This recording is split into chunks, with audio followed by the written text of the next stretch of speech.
All righty. Welcome in. It is Wednesday, August 27th. I've got people filtering in. So thanks for being here. Give me just a moment and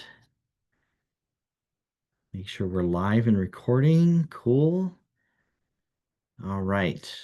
Got to give folks a couple minutes to kind of filter in and join us. So excited to be here. We are doing our launch or relaunch, I would say, of the tax strategy workshop. We were doing these really on a monthly basis, but we are trying to work on just doing more to get content out and give people tax strategy saving resources to help people pay less to the government legitimately.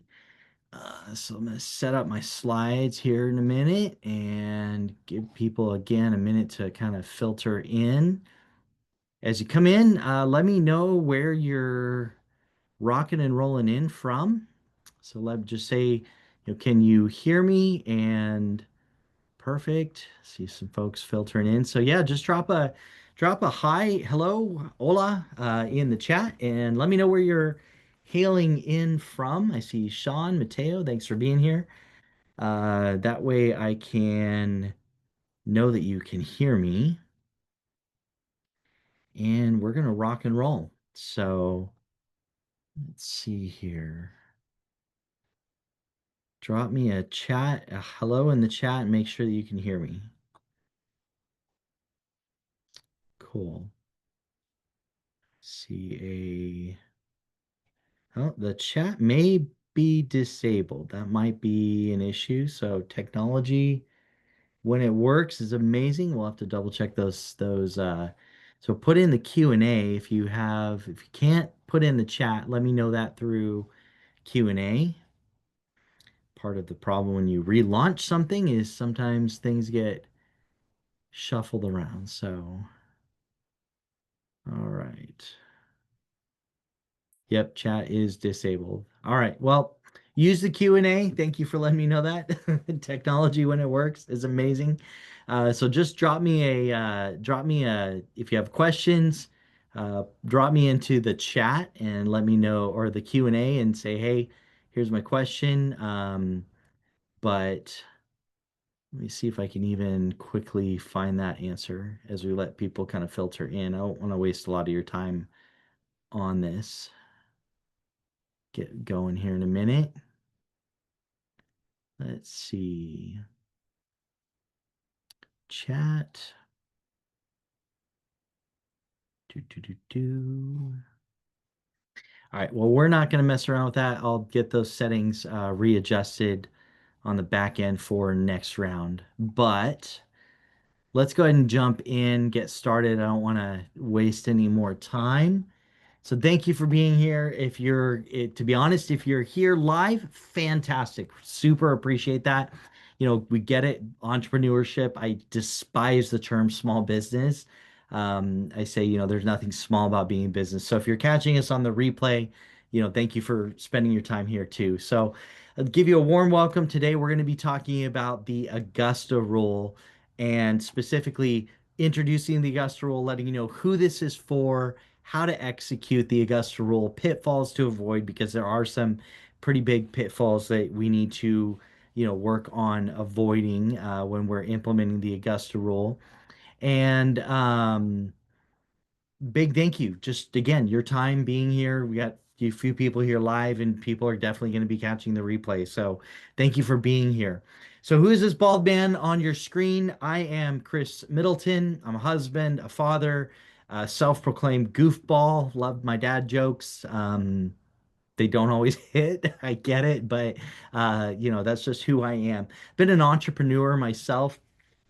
My root entrepreneur roots go back way, like I helped my mom and dad run a janitorial company, growing up in a household of seven children, and so we had mouths to feed. And so, guess who helped pay the mortgage? Me.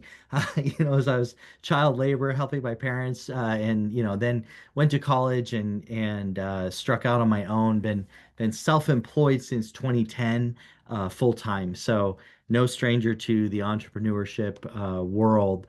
Been a business owner since 2006, part-time and running businesses and different things, but full-time since 2010. I have an accounting degree. I'm a tax professional, and over the years, I've really morphed into more of a tax strategist. So helping people strategize and be more proactive. We're going to talk about what that means in a minute, but we are Make Taxes Fair. We are a proactive tax firm focused on tax strategy for business owners and for entrepreneurs. And really, our name is our mission because make taxes fair. That's our goal. And we say, friends don't let friends overpay the government. Just got the trademark back on that, which I'm pretty excited for. So, friends don't let friends overpay the government. That's what we believe in our heart of hearts. Again, your time is incredibly valuable, and you're probably here today because you feel like you pay way too much in taxes. In fact, I love paying taxes, said no business owner ever that I've encountered, right? So taxes are a drain on your resources and on your bill bank account. But at tax time, right, paying your taxes can feel like you've barely survived 12 rounds of the boxing ring with this dude, right? He's all Uncle Sam, all roided up. Protein's not cheap, and guess what? Uncle Sam and the government are taking our dollars to fuel their, human growth hormone, the size of the government. That the beast is hungry, right? And again, entrepreneurship, it already feels like you're getting beat up daily, and taxes just add to that feeling. Well, here's why. The IRS has designed a system of confusion, and picture's worth a thousand words, right? This is a visual representation of the IRS taxpayer roadmap. And I'm like, if that's the roadmap, where's the GPS, right? That's not a roadmap, that's a roadmap of confusion. And so it's little wonder that most business owners, their reaction to taxes is this, right? They stick their head in the sand and they're like, hey, my CPA's got me covered. I don't have to think about it till tax time, until, just before April or January, at the close of the year.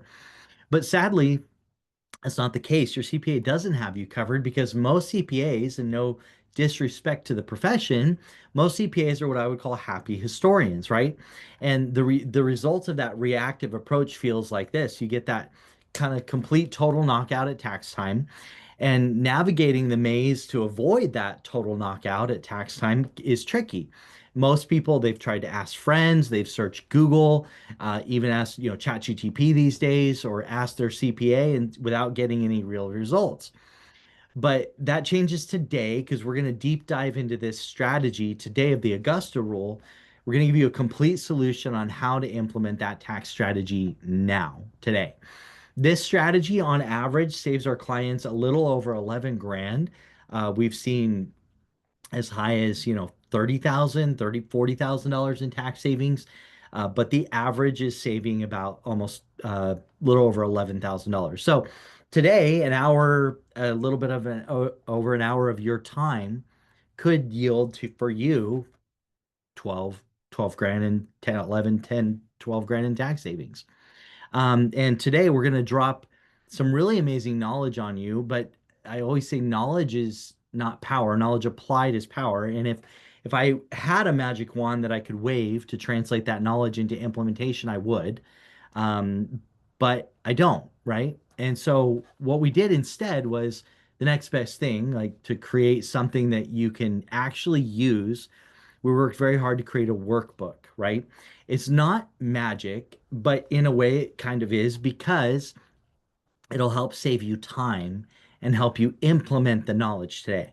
So the question I have is, when you signed up for this webinar, because this is free, this is a weekly webinar series that we're doing for free, you were offered the opportunity to snag the playbook, or the workshop playbook when you signed up for this workshop.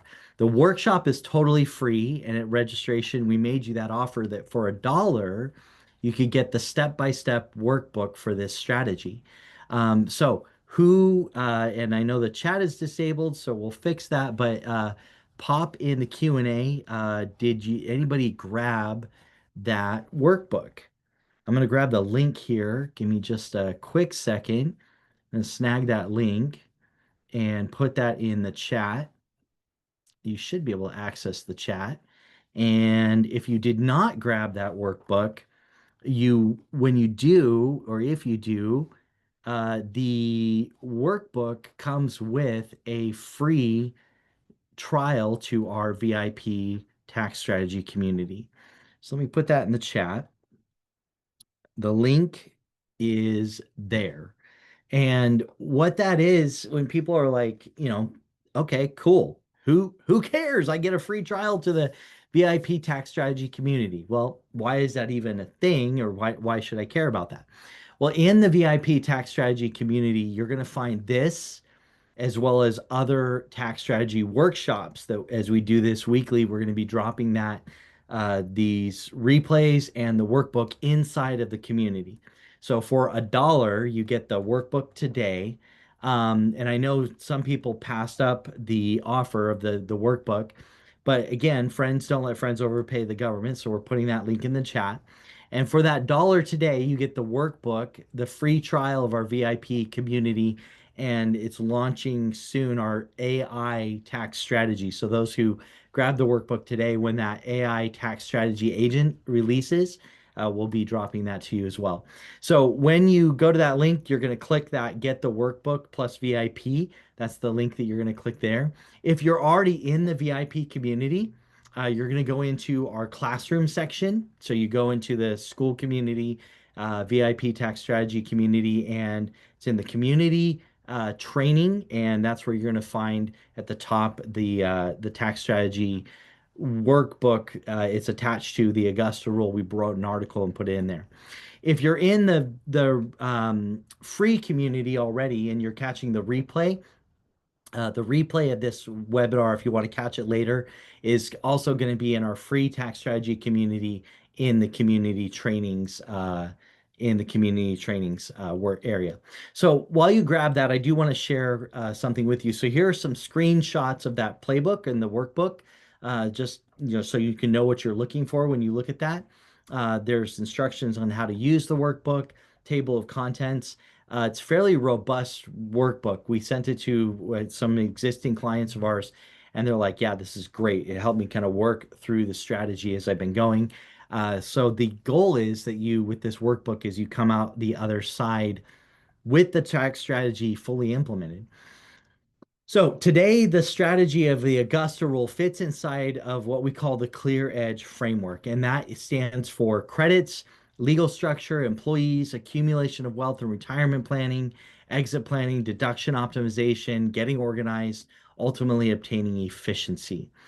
We are the only ones that we are aware of that have a proprietary framework like this, pillars of tax planning that we address to help people pop the hood on their business and say, what are you missing tax wise? In fact, I would guess that none of you have ever received or been shown or been given a framework like this by your CPA.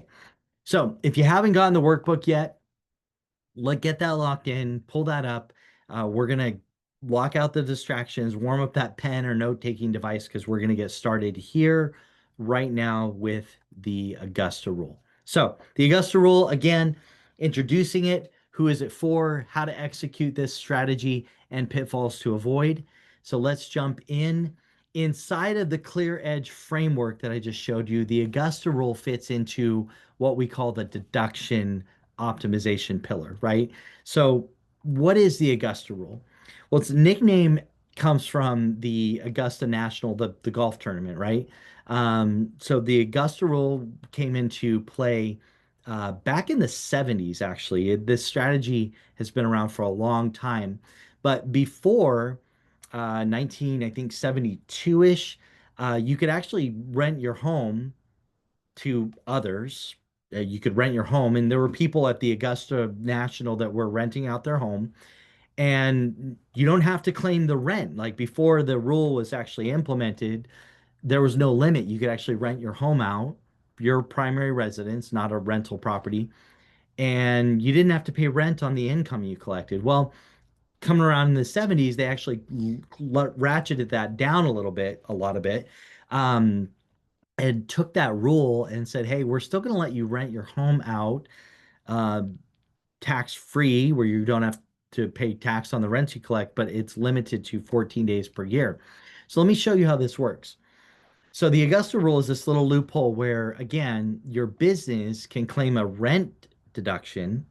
So you can say, hey, I'm renting my home, and your business can pay you for the use of your home, and the rents collected by you are tax free. So why is it tax free? Well, section 280A little g of the Internal Revenue Code, the tax law, says that you can rent your home out, collect the rent, and if you keep that at 14 days or less, that rent that's collected is not counted as income. So if it's not income, it's not taxed. That's fantastic, right? So again, your business gets to claim a deduction, a rent deduction, and those rents collected by you are tax free. Cool. Let me give you a real life example. Meet Joanne. Joanne, insurance agent that we worked with or worked with a while back, and she was like, Chris, I don't like people. I'm like, well, you're an insurance agent. You should like people because you're helping people on a day in, day out basis. She's like, no, no, no. When I'm at work and I put my game face on and I love my people that I serve. But when I go home, my home is my castle. I don't want anybody in my home. That's not happening, right? So we deep dove into her situation and turns out she actually, even though she was opposed to renting her house out for 14 days a year, to her business for events, we did find out that she actually was having a semi-annual event in the form of employee training, right? So she was actually having her team twice a year come into her home, and she did a 3-day lockdown, turn off the cell phones, get away from the family, get away from the office. We're going to strategize about the business for a Friday, Saturday, Sunday weekend event, right? That was happening twice a year. Well, before learning about the Augusta rule, and again, this team training was being held at her home, she was writing off food, she was writing off supplies, cool. But the total expense that she was claiming for both of those events was about 6 grand. So it wasn't inconsequential. About $6,000 was her expense. But after the Augusta rule, we still were holding the event at her home, still writing off the food and the supplies for bringing her people in. But now we were able to include the value of her venue. Okay. So what does that even mean? Like value of the venue? Like, cool. That's nebulous. So the question is, what would it have cost to rent a space for that event? So what would have it cost her to rent a space? So to find that out, you have to get comparison quotes. You have to say, well, what would it cost to make this happen, this same event that she held at her home, to make it happen somewhere else? So we looked at the facts and he said, okay, she's hosting a team of 8 people, her team of 6 plus her and her husband. Her husband worked for her part-time and he was involved in the execution of this. So what types of what was happening at this? Well, strategic planning meetings, team building meetings, and this her event and did include overnight accommodations for 3 days. So that included meals and lodging, right? And at the end of the event on the third day, the families were all invited. Hey, we're going to knock off at about 3 o'clock, have the families over. We're gonna have a pool party, kind of a family activity. Like, hey, thank you for letting us kidnap your spouses, and your family member for 3 days. Come and join us for like a networking kind of fun family employee appreciation event, right? So that included families and children. Well, the value of that venue to when we factor in all of these factors, the value of that venue, local event venues, hotels, accommodation places, conference centers, were quoting her 35,000 or over $35,000 for a Friday, Saturday, Sunday, all day event. That's 2 events. The cost drivers were the meeting space with audio-visual accommodations, overnight accommodations, and obviously an end of event party event for her family, right? To include all of those. So Two times 35,000, $70,000 write-off. Do you think that if her business or your business got a $75,000 write-off, would that be impactful? Well, here's the actual impact. Before the Augusta Rule was discovered by her, introduced to her, she was in the top 37% bracket. So $6,000 was her write-off. So her event was saving her $2,220, right? Cool. That's not bad. After the event, after discovering the Augusta Rule, $70,000 was her new write-off at still in the 30s. She's health in the healthy margin bracket. Her tax savings was $25,900. That's an increased deduction of $64,000 and over $23,000 in tax savings. Huge, massive event. And the real magic of this was this examined two events, 3 days per event. How many days can we do under the Augusta rule? Total of 14, right? So 14 minus the six, she still had 8 days remaining to use in her case. 8 days that were not utilized. Now, in her case, again, she's the insurance agent that doesn't like people. So she's like, yeah, I'm not doing anything else. Those two events twice a year, that's a huge write-off. We can justify that. So, she was like, I'm happy with the $70,000 write-off. Cool. Like that's good enough for her.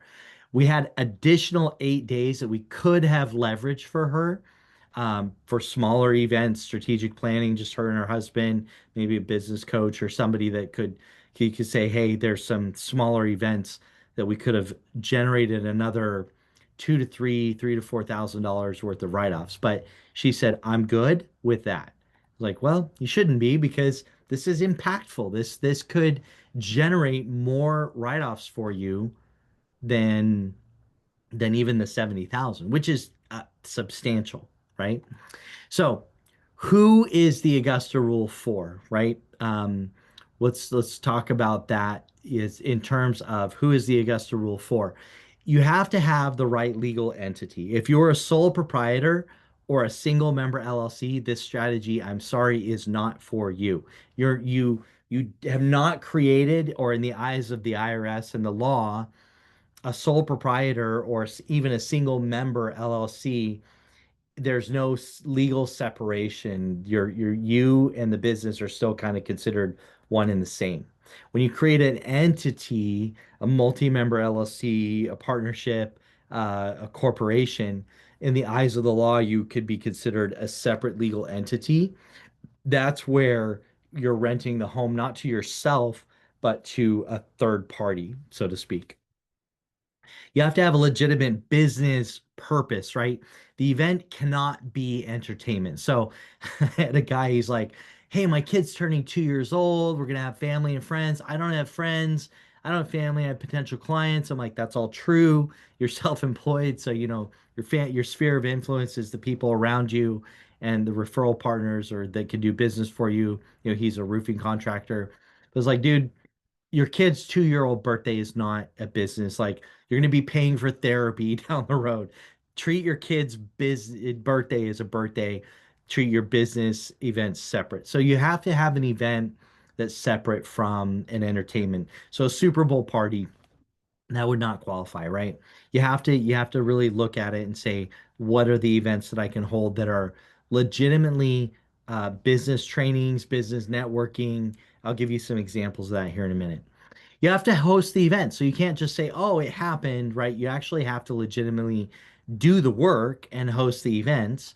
And then you can't exceed that 14-day maximum, right? So those criteria, should be fairly clear to you as far as what you have to be legally, legitimately business purposes. You have to host the events and you can't exceed the 14 days. So how do we execute the strategy? How do we actually do this?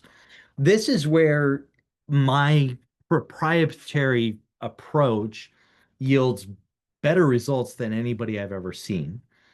And we break it down into 3 stages. So, first stage is you need to, before the event, there are things that you need to do. Let's dive into that. You need to verify that you have the right legal structure, right? You're not a sole proprietor, you're not a single member LLC. So in that workbook, if you have grabbed that workbook, you know, get into the workbook because there's an exercise where we actually kind of walk you through and say, hey, are you a, let me get to that actually.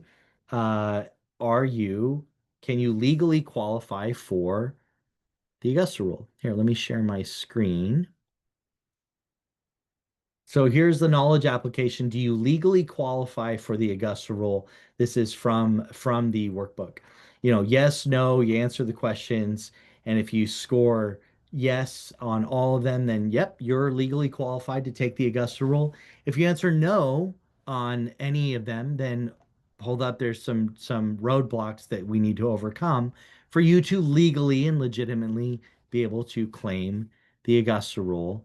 If and from an audit defense standpoint, like if you're going to be able to defend defend that in an audit. Okay. Let's see. We got a question. Perfect. Or yep, saying yes. Perfect. All right. So once we've done the right legal structure, then the question is, what events can we hold? Well, this is all in the before the event stages, right? I like to think of it in terms of small, medium, and large, right? Small, medium, or large popcorn, soda, or small, medium, and large events. So examples of large types of events. At the end of the day, the large events that we can do are client appreciation, like a barbecue. Hey, bring people over and recognize, hey, we have clients that refer to us, so we want to give out some prizes and recognize.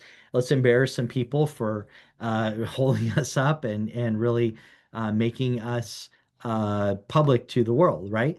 Power partner networking. So, do you have people that are in your network and sphere of influence that are power partners and people that are, oops, let's see, sorry, power partners that are there to, refer people to you.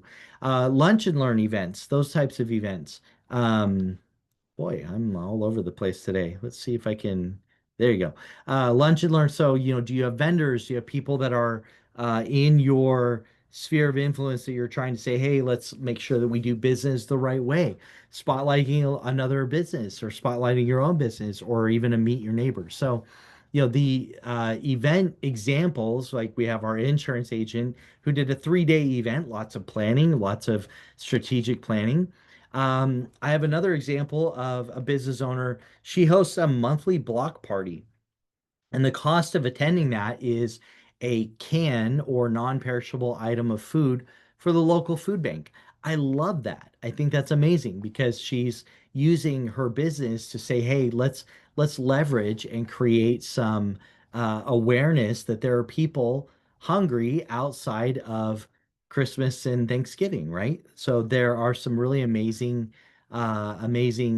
things that you can do there to raise awareness in your community and say, "Hey, let's kind of connect and network and meet people." So those are a couple of examples of some of the different large style events that you could host. So if you grab your workbook, there's actually kind of a checklist and exercise there that you could say, what large event could you host? And think in terms of cheeks in the seats, right? The more people you have there, the more people you have, the larger the venue that you need. And so therefore the larger kind of the quote or size of your comparable quote that you're going to have, right? So what types of large event could you host? The next would be like medium size events. So I like to say, I've seen people do AI mastermind. Hey, AI is, changing the world. So how is it affecting me and my business? So hosting a workshop or a small group meeting where you're like, hey, how is AI? Is it a threat? Is it helping our business? How can we leverage this?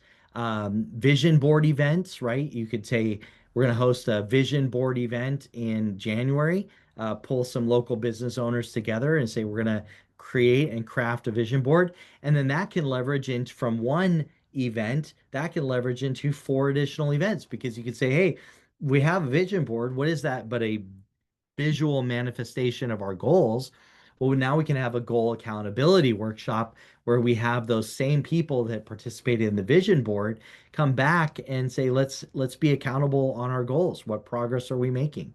How-to workshop, safety training, team training, all kinds of things. So I have one guy, he has a quarterly roundtable where he gathers 6 other business owners together, and they get together once a quarter, and they are deep diving for a minimum of 6 hours. So he's got a couple hours set up on the front end, couple hours tear down and clean up on the back end, and he's got a 6 hour event that he hosts, and they do, let's address a topic of conversation. So he's using AI and ChatGTP to help him create an agenda and what's a burning topic. And he has people ahead of the meeting, submit their questions and, hey, these are some issues that we're dealing with right now in our business. So he tells me, he's like, Chris, I've been doing this for years. And this quarterly roundtable that I do, we pass 5, $6 million a year. He's like, I get $5 to $6 million a year in revenue. He's a HVAC, commercial HVAC contractor. He's like, I get big jobs and connections from this circle roundtable, this sphere of other business owners, because I'm spending FaceTime with them once a quarter. They know me, they trust me. We talk about issues in our business. They see that I'm working on my business. So it helps my business move forward and be more efficient, but at the same time, it's a business networking type event. Another is, gathering of employees and referral partners and saying, hey, let's create some systems improvement, some referral training. Let's do some, how can we be more efficient in our businesses, and what systems are working for you? What systems are working for me?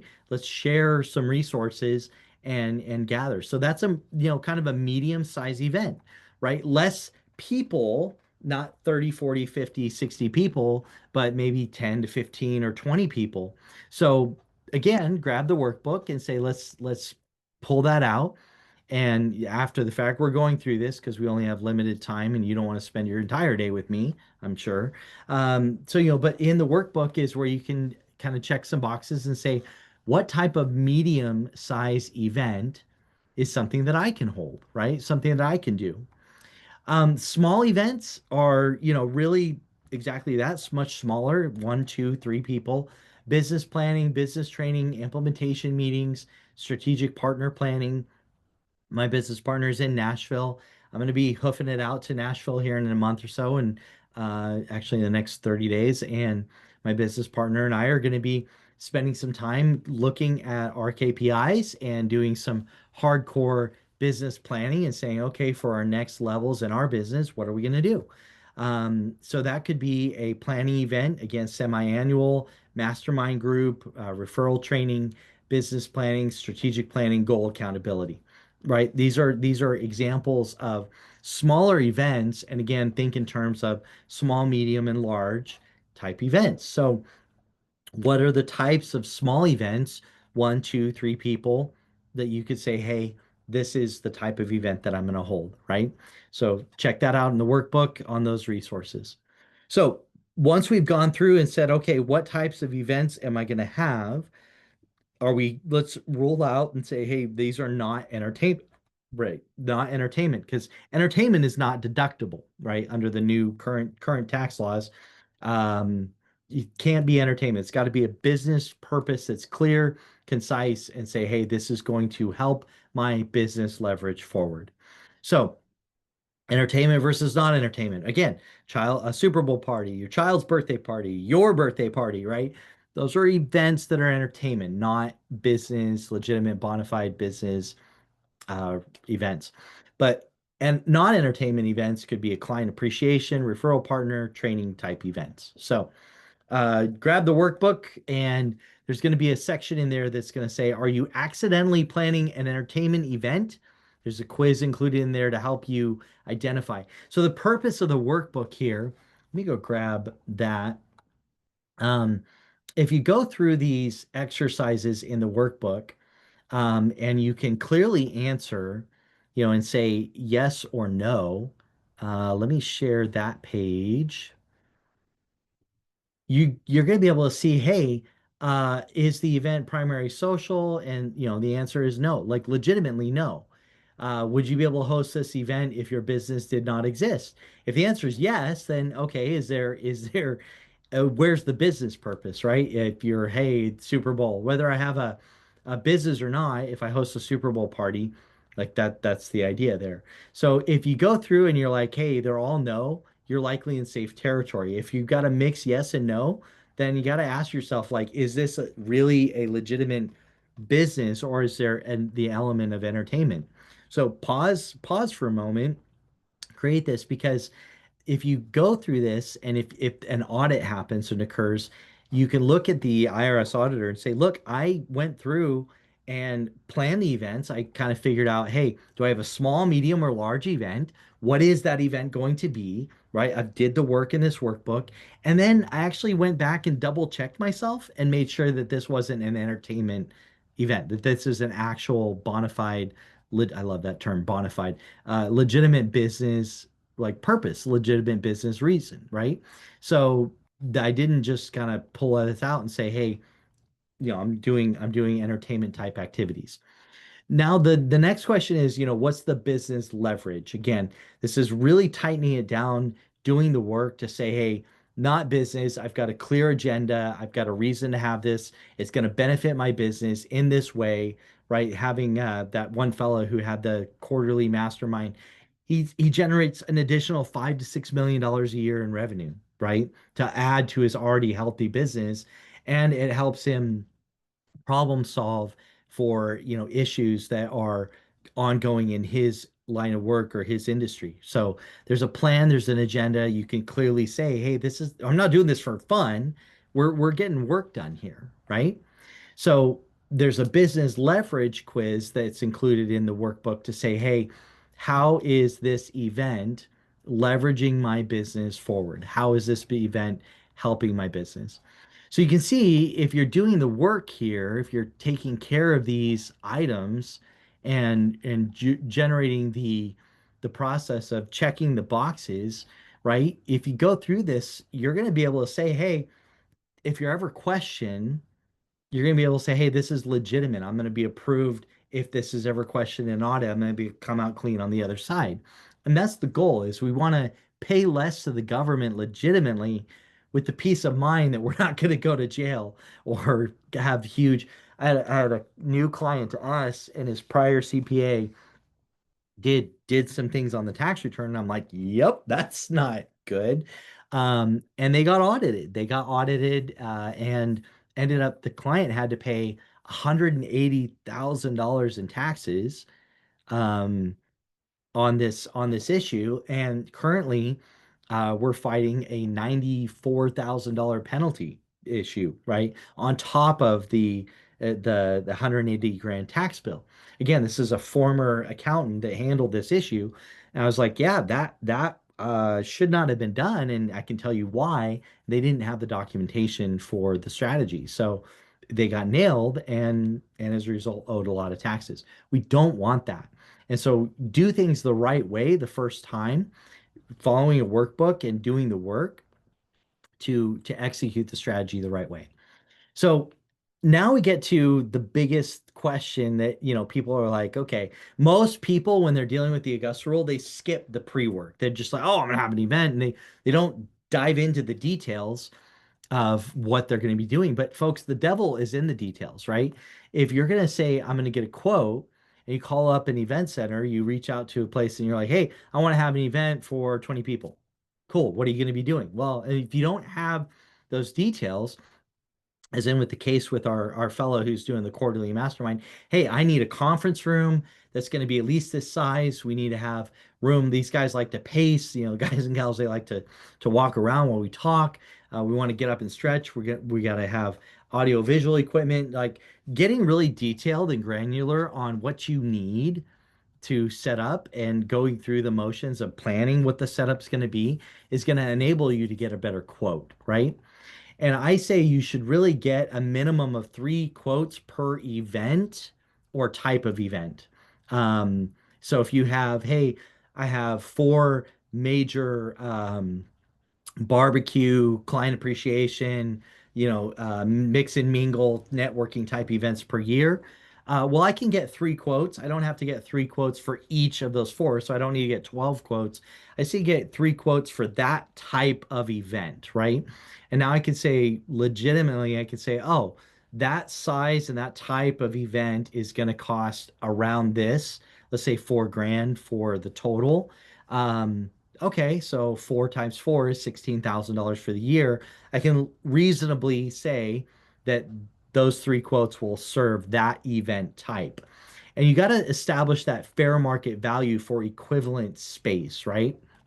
So again, in the workbook, we have some steps to get a quote. So some of the resources of here are the steps that you need to take to actually go through and get the quote. So that's the before the event kind of hit list, right? That's a lot. That's a lot. That's probably the most work intensive part. I would argue this, your tax bill did not arrive because you were passive, right? Your tax bill, let me stop sharing my screen. I'm going to get some direct eye contact so you're not distracted by the slides. Your tax bill, your business, you didn't wake up one day and you're like, hey, I'm making thousands of dollars profit every month or every week, or, that didn't happen passively. You worked hard and you're seeing the fruits of your labor. So, folks, your tax bill did not arrive as a result of passive activity, of you not doing any work. Could have if you've got a smart financial advisor and you're investing, but even that is time, energy, and effort. So it stands to reason that your tax bill is not going to disappear magically with the snap of a finger. There's work involved, and you have to recognize, like anybody that's we can handle everything for you and do everything, they're not being honest with you. There's work that needs to be done, and there is no substitute for the hard, boring work. Now, can you speed that up and make that incredibly much faster and more streamlined? Absolutely, but you still got to do the work, right? So knowing what you need to do in each stage to set this up is critical. So before the event, those are kind of the things that you need to do.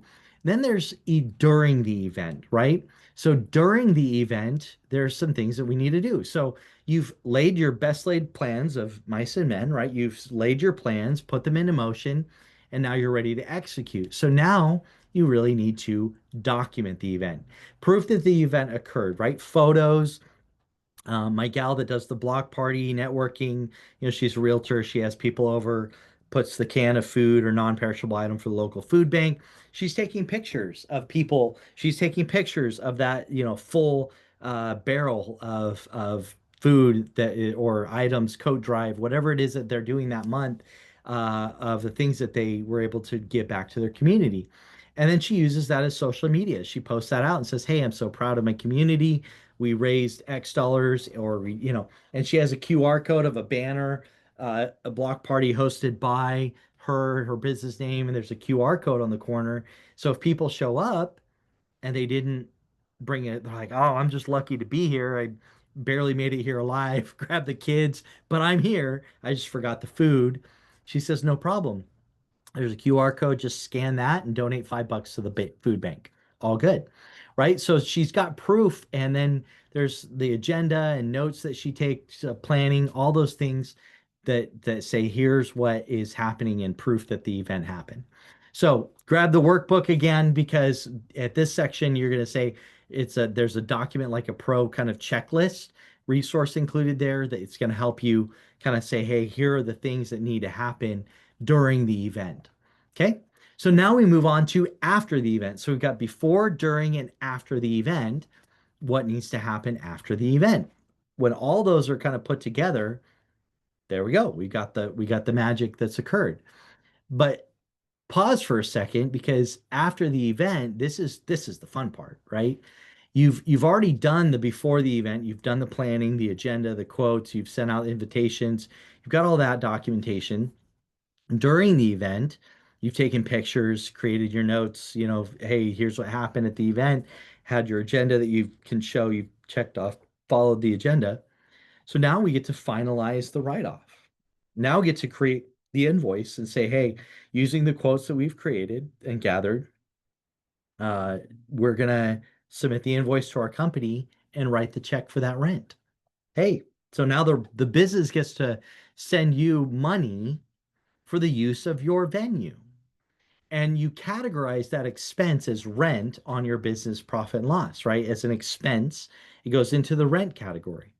So again, in the workbook, in the post-event checklist that's included there, there's some things that you need to do, right, to finish that out. And I know I'm sorry that the Q&A is the chat's disabled, but is this valuable? Has this been valuable information so far? Use the Q&A. Let me know. Let's keep going. So pitfalls to avoid. We've covered, so far we've covered the introduction of the Augusta Rule. We've covered, who's this for, how to execute, quickly gone through the steps there. So let's talk about some pitfalls. Well, one of the pitfalls is set it and forget it, right? Do not set it and forget it. You really got to do the work, right? You may have noticed that the steps before, during, and after are in a circular pattern, right? That's because it's a cycle that needs to be repeated. So the danger of setting and forgetting is that you're shortchanging your write-off. I was giving a presentation once and I was like, the Augusta Rule, who's heard of it? I always love doing it in live audiences because there's always maybe one, two people, if there's a room of 100 people that raise their hand, they've heard of it. And like, okay, keep your hand up if you're executing on it.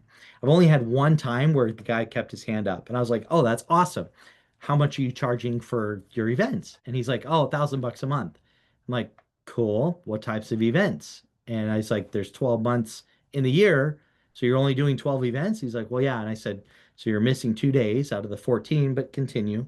Well, it turns out he had gotten quotes a decade ago. He had gotten quotes for uh, uh, uh, 10 years ago what it would have cost to have an event of this kind of size. And so I told him, I was like, respectfully, sir, you're shortchanging yourself. Because if you got a quote a decade ago, what have happened to your prices in your business in a decade? Well, they've gone up.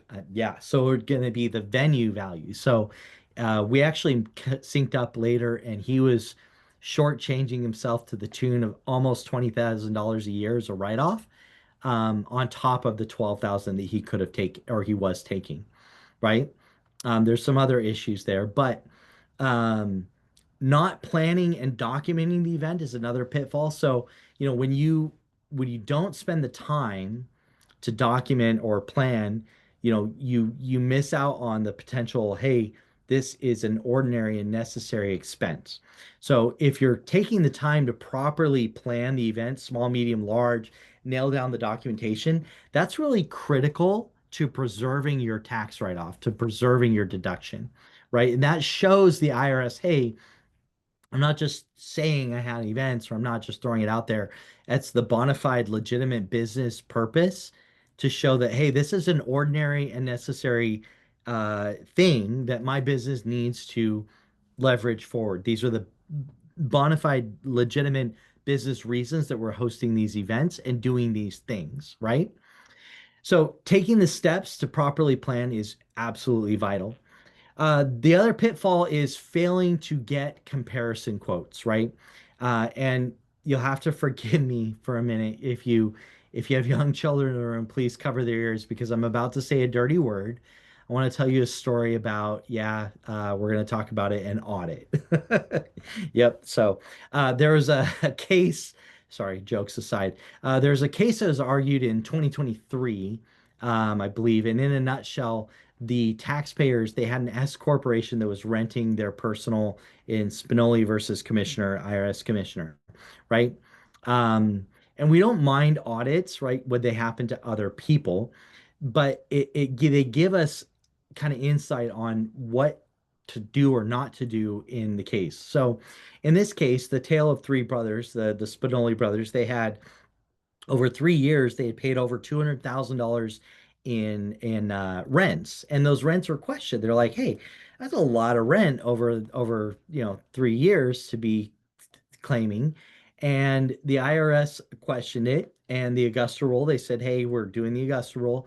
Everything was hunky dory. Everything was great until the IRS said, "How did you determine how much to pay for rent for your events? And the brothers were like, they didn't have an answer. They were like, we figured it was about this much. They didn't have any quotes. So what the IRS did was the auditors disallowed the rent expense. They said, well, we're not going to allow you to claim that expense because you had no proof. Like, everything was cool except for they didn't have proof of here's how much they should be paying. Well, the case went all the way up to tax court, and here's what the interesting part is. The tax court allowed the expense, but only at $500 per night, right? And this is where I feel like the Spinelli brothers, their representation really got it wrong.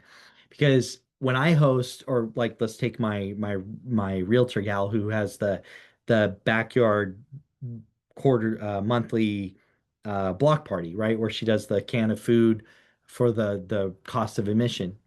She's not having people over for an overnight slumber party. She's having people over for an event, networking, kind of client appreciation. Hey, get my name out there. I'm a realtor, buying, selling your home. You know, people 2 weeks later, hey, wow, that was really fun. Going over to Tony's house and having fun. Man, that was great. I should bring up her name. Seem like really on the point person, right? So you're not having people over for a slumber party.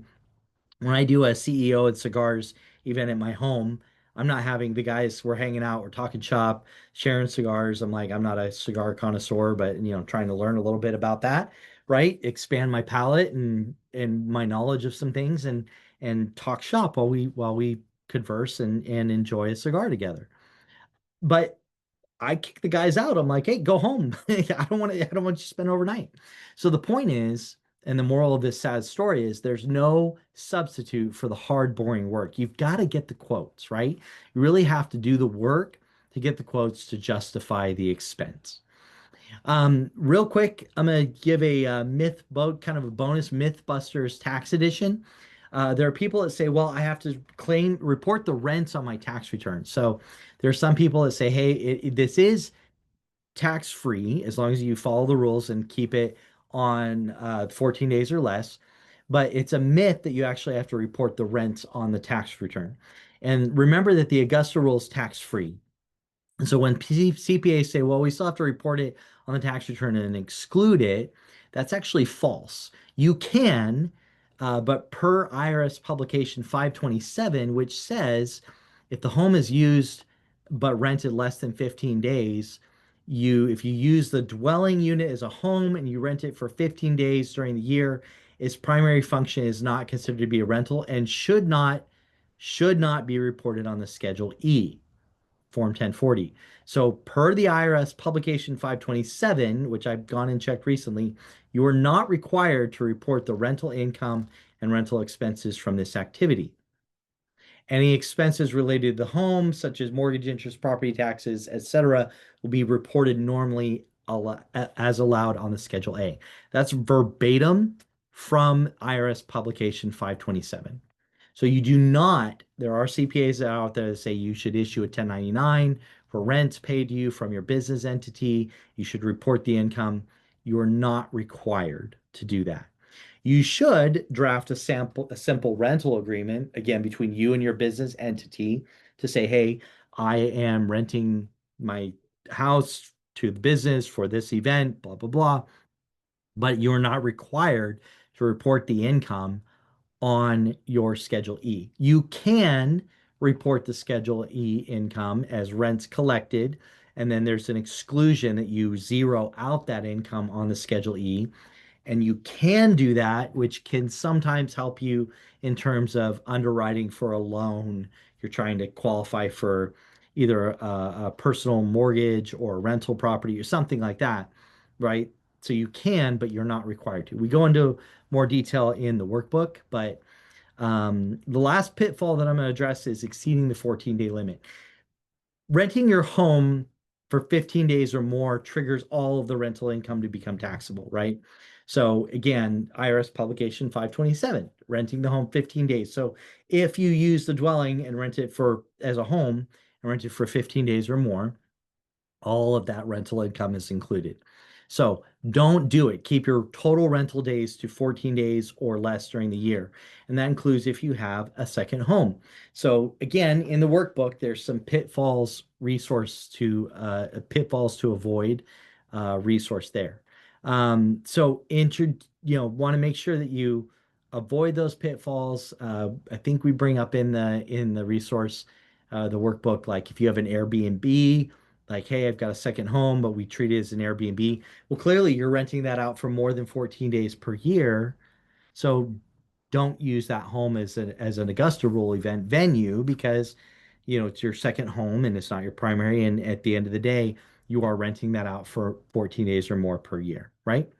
So today's agenda, we've hit on the Augusta Rule, we've hit on who this is for, we've hit on how to execute and pitfalls to avoid. Has this been valuable to you? Awesome. We got a question. Oh, great question. So, online business owner that doesn't have an outside business office location, does this impact anything with the Augusta rule? That is a fantastic question. So, I think what you're saying is, thank you, Sean, for throwing that out there. So, I think what you're saying is, hey, I run my business from my home, so my home office is my office because I don't necessarily meet people face to face. I don't have people to my home. So yes, you can use your home office as a deduction and a write-off, and you can use the Augusta rule as long as your business is not paying rent for your home office. We handle that through an accountable plan, especially if you're a corporation, which you'd have to be to use the Augusta rule and the home office accountable plan. But we would reimburse you as a business owner, not rent, but reimburse you and make you whole for your home office costs, leaving the ability to still rent your home for events. And an online business owner who doesn't have an outside business office can absolutely use an Augusta Rule event for networking, local networking, business networking. You'd have to have a physical office. But hope that answers the question. That's a fantastic question. So you want to know something completely wild? This strategy is only one of dozens of tax saving strategies, right? I love the Augusta Rule. I think a lot of CPAs miss the mark. Either they don't know about it or they don't know how to leverage it properly by missing the before, during, and after the event methodology, which is proprietary to make taxes fair. But the IRS doesn't teach you how to use the tax code to your advantage, right? They provide guidance, they provide helpful information, but it's on you to navigate that and do it yourself. And so most people are like, "Oh, my CPA's got me," right? Every busy business owner ever. But again, no, not knocking the profession, but they're not. They're doing the compliance work of putting the right numbers in the right boxes, but they're not helping you be proactive. So today we helped you flip that script by sharing one powerful tax strategy. But again, there's a secret that should not be a secret. This is only one of dozens of strategies. And I believe, in my personal opinion, the missing element is that you're stuck playing defense against the IRS and the greedy tax code only because nobody has ever shown you how to play offense. Well, today we introduce a system with our clear edge framework to pay less in taxes. And if I could again wave a magic wand that could automatically have that system come into place for you, we would, but that's why we created the workbook for this workshop. So if you're catching the replay and you're saying, hey, that workbook could be valuable, check out our VIP community right there. MakeTaxesFair.com/our communities. No, /community, and that'll get you to our free one. But proactivity, again, not being passive. Proactivity is the key to creating systems, and business owners love systems, right? We have systems and plans for business plans, marketing plans, operation plans, and the execution of all these things, strategic plans, succession and exit plans. But I have not encountered, because what's missing from this list is a tax plan, or better yet, a comprehensive custom tax strategy roadmap. And if I had to guess, most people don't. You don't probably have a tax strategy roadmap. My friend Ben, he didn't have a roadmap. His total tax bill is just over $600,000, over 600 grand. And applying our clear edge framework, we found Ben 367, $502,000 in tax savings. So that proactive approach that he had never experienced, we slashed his bill by 61.25%. And today we just showed you one strategy from a tax strategy roadmap, right? So here's how we use the Clear Edge framework to build a tax strategy roadmap. So we do that in three steps. So one, we assess your information, kind of pull your information together. We then build a roadmap that's specific to you and then deliver that roadmap to you, right? So in the assess phase, we're understanding your business, getting to know who you are, what are you currently doing to pay less in taxes, and what strategies are you missing? Like what are you already doing, but what are you not doing? So fully customizing those strategies to your business and the data gathering is the key part to that assessment step. So we're figuring out, hey, how many companies do you have? What's your legal structure? What strategies are you already using for your home? Why are we so nosy? Well, your tax returns, your profit and loss, all those things are your history, but we also want to know where you're going, your future, and where you're going. And I've had clients say, Chris, you're asking questions that no CPA has ever asked me, ever. Like you're going deeper than anybody's ever gone with me before. So we ask about your future trajectory using our process to say, hey, let's build you that proactive roadmap, right? To break away from the reactivity to create that proactive plan. It's all about optimization. Again, it's all about what are you not doing and what can be tuned up. So we examining your information, creating that custom roadmap, again, using our clear edge framework with the pillars of tax planning. So once we've identified and examined and built that, right? Now we build the building blocks of the roadmap. So we're looking again at these are some screenshots from some of the softwares that we use. We're looking at, your areas of focus, your family, your employment, if your spouse works outside of your business, that type of thing. Business investments, we look at all those and say, okay, what's your family demographics look like? What is all that in what's your current tax bracket? Where are you heading both in the past and in the future? And then we deep dive into your business elements to figure out legal structure, deduction optimization, all of that. So again, this is an actual screenshot of a tax plan for that we created for the Anderson family.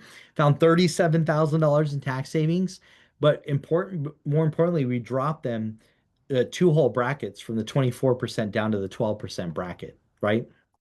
So huge savings opportunities. And as they're able to grow, keeping that custom tax strategy roadmap with their detailed plan that we give them or give you, say, look, here's your 50 to 100 plus strategies specific to your case. But we combine that with a simplified plan to say, here's the immediate action over the next 90 days. Here's what we need to do for you to achieve those results. So, get your S Corp election, hire your dependents, adopt an accountable plan. Honest question. eh, Ask yourself, have you ever received a detailed tax plan from your CPA? The Anderson family had not. And when we deep dove into their growing family and self-employed growing businesses, we identified that they were paying over $72,000 in taxes to the IRS alone. God bless them, they lived in a tax-free state, but they were missing the clear edge. They were missing that clear edge over the IRS. So we helped them optimize their legal structure, their deductions, retirement. And one of the key strategies ties into today's strategy presentation was the Augusta Rule. And they were missing that because their legal structure was not right, but they had heard of it, but they were unclear on how to execute. So in their situation alone, giving clarity just on the Augusta rule, we captured a $32,000 write-off that they had been missing for years. And the overall impact was a 51% reduction of their tax bill for over $37,000 in savings. That's huge, right? What could you do with, a reduction in your tax bill like that?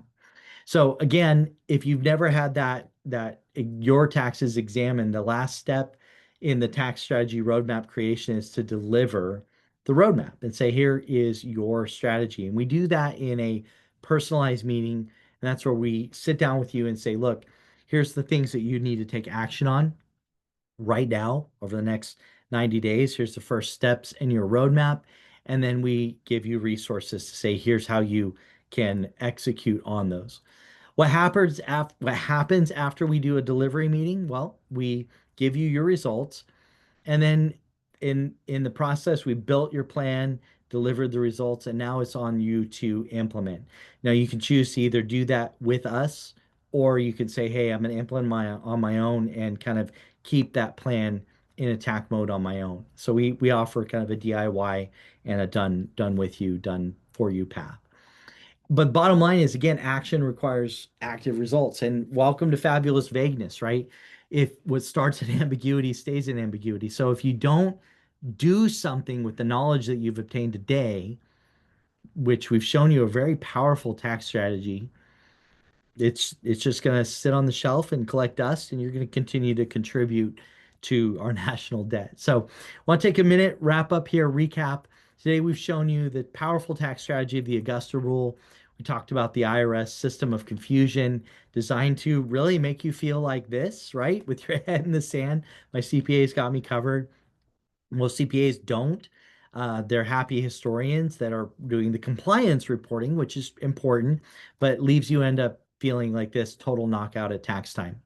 We shared with you briefly the tax strategy roadmap process where we, help people by assessing their information, building out a tax plan, delivering those results. Showed you the results that we found for Ben, 367,000 plus in tax savings, 61% reduction in tax bill. The Andersons said 37 and change, 51% slashing of their tax bill. Beyond the roadmap. So when we build people a roadmap, we give them the tools to say, here's how you implement that. Either do it on your own or do it through us or with our guidance and help on that roadmap. And the goal is that you put yourself in a position where you can continually then attack. Once you built that foundation, you can attack your tax bill proactively. So after showing you all this, I want to ask, I've shown you the concept of a tax strategy roadmap. Any of you out there getting FOMO, the fear of missing out? It's like, I haven't been doing this.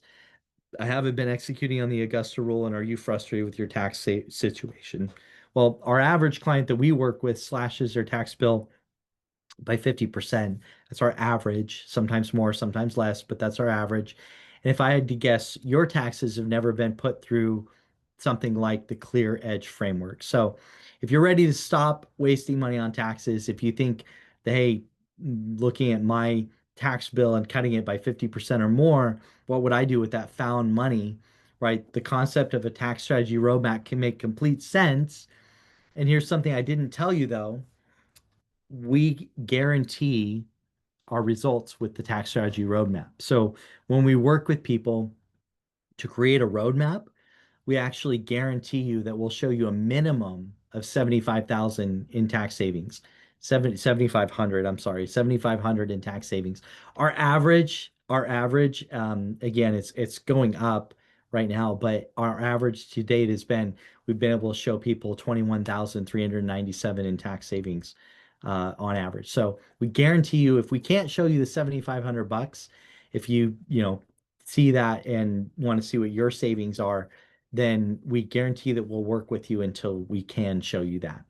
So custom tax strategy roadmap, what that means is built specifically for your situation. We give you the detailed tax plan report. We give you a one-to-one tax strategy. That custom tax strategy roadmap, minimum $7,500 in tax savings. Plus, as part of the roadmap process, we also give you a system to combat becoming overwhelmed and getting lost. And we do that through our tax strategy community, our VIP tax strategy community, where we have open off now it's weekly office hours like this, where we're giving you tax strategies and resources, uh, keeping you up to date on like things like the One Big Beautiful Bill. So we have our weekly tax strategy office hours. We also have a monthly open office hour where we give people the ability to ask questions specific to them. And that's all part of our tax strategy community right there. So with the roadmap, we give the guaranteed $7,500. Other people charge up to $2,100 for these types of educational webinars, but we also For anybody that goes and gets the roadmap, we have a special gift. So if you have an LLC or corporation, many people do, your legal structure is a key part of those tax strategies, savings, but most people don't do their corporate compliance. They miss the corporate compliance requirement. And if I had to guess, anybody here already doing their corporate compliance? And by that, I mean corporate meeting minutes, resolutions, all that. That's a legal gap that needs to be solved. Not necessarily a tax gap, but because we're here today, we have a team that we like to gift a year of corporate compliance. So anybody that grabs and says, "Hey, I want to do a tax strategy roadmap," because we're at August 27th, we're almost like a little over 4 months away from the end of the year. That's insane. 2025 is coming to a close. Time is now, like, to get rolling on your tax strategy. So if those who jump into the tax strategy roadmap with us, we give you a free year of corporate compliance for your LLC, S Corp, C Corp. And that's a value, after the first year, the firm that we partner with to give you that, they charge $500, $499 a year, but it's totally free to you for the first year. So total value of all this, when you stack it all up at minimum, is like 10,200. So to slash your tax bill by thousands of dollars, we charge for the tax strategy roadmap a one-time investment of 1,500. So $1,500 that guarantees you a minimum of $7,500 in tax savings, gives you that's a 5x ROI on your money, to say, hey, give you that tax savings 30 to 50% or more. So if that's something that you're interested in, we invite you to check out maketaxesfair.com/tax ROI. So tax return on investment. Again, that's a 500% return on your money. And that sounds crazy, right? It really does, but it's not. What's crazy again is that most people are absolutely, and I guarantee you, you are absolutely overpaying on taxes. And again, it's not your fault, right? It's not your fault because you've been playing defense, right? You've been stuck playing defense when nobody has ever really shown you how to play offense. So what happens in vagueness starts in vagueness, or what starts in ambiguity stays in ambiguity. So the next step, if you want to flip that script and say, hey, I learned something dope today with the Augusta rule and how to implement that for my business, or see if that's the right thing to implement, that's one of dozens. So get a custom tax strategy roadmap, again, designed specifically for you based on your information, on your circumstances, nobody else's. And the best part of that roadmap is, again, minimum $7,500 in tax savings for a 5x ROI, guaranteed results.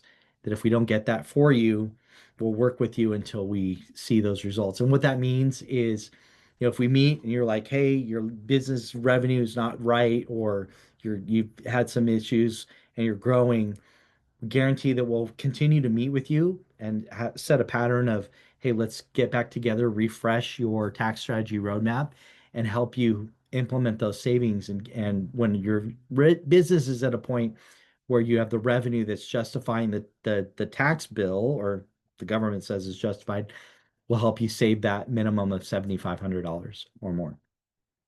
If you're not ready to necessarily jump on the maketaxesfair.com/, tax ROI, if you're not ready to say, hey, I'm ready to pull the trigger on that, and you want to chat with us, then book a time to chat. Maketaxesfair.com/ROI chat is where you can go, and we'd be happy to talk and say, hey, is this the right path for you? There's never a bad time to talk about tax savings, right? Friends don't let friends overpay the government. So, check that out, and we invite you to do that. And again, the year is coming to a close. We've only got a little over 4 months of the year left at the time of this recording today. So get started now. Any questions? You guys have been great. We're almost at time. Want to keep that to time. Put the chat link in the chat, and I will fix the chat for next time. But if you're watching the replay here in the free community or in the VIP community, just as a reminder, the workbook is only available in the VIP community. So if you're not part of our VIP community, you don't get access to the workbook. You get that for the $1 trial. Um, can't lose there. And then the replay will be inside of the free and paid VIP community. We do not publish these out in an email. So to get access, if you have a friend that you're like, man, this is great, and I could use a friend as an accountability partner, have them join the free community, and you can watch this presentation together, talk about the Augusta Rule, and say, how do we implement this, go through this together um, to make that a reality. So. Awesome, everybody. You guys are amazing. Make it a great Wednesday, August 27th. And we'll see you next week. We're going to be launching into S corporations and how S corporations are a tax savings vehicle. We have coming up on the docket accountable plans and fringe benefits for employees. So, how do you treat an accountable plan and fringe benefits? We have short-term rental strategy loophole. We have corporate compliance and how that helps your business. So there's dozens of topics that we have that we're developing presentations like this. So if you like this and you think that, hey, this is dope and I want more of this, let us know in the community where you want us to go. Where do you want us to take this and what topics in particular that you are interested in hearing about. So thank you for your time. Make it a great day. And as always, if you can't be good, be careful. Bye for now.